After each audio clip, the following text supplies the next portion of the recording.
ढेंकीकोटे मन की बात कार्यक्रम घटगां ब्लॉक ढेंकुड़ मंडल ढेंकुड़ पंचायत ढेंकुड़ 57 और 18 नंबर बूथ रे बीजेपी कार्यकर्ता माने मन की बात कार्यक्रम शुणी एथिरे युव मोर्चा सभापति सौम्य प्रकाश मंडल राधाकांत बेहेरा पूर्णचंद्र मंडल नव बेहेरा गतिकृष्ण दलई जगबंधु नायक समेत अन्य माने उपस्थित सेहीपरि लंगलकंटी सांसद अनंत नायक कृष्णचंद्र बारिक अर्जुन बारिक लवंगलता नायक समेत अन्य माने यही कार्यक्रम शुणुले।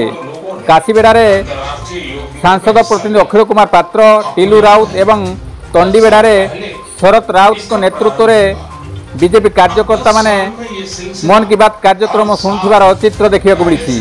कविंद्र राउत की रिपोर्ट केडी नुदुड़िया। इस बात का भी संकेत है कि ज्यादा से ज्यादा लोग अपने दैनिक जीवन में योग को अपना रहे हैं। हमने इस बार योग दिवस की कितनी ही आकर्षक तस्वीरें देखी। विशाखापत्तनम के समुद्र तट पर 3 लाख लोगों ने ये यात्राएं एक भारत श्रेष्ठ भारत के भाव का प्रतिबिंब है।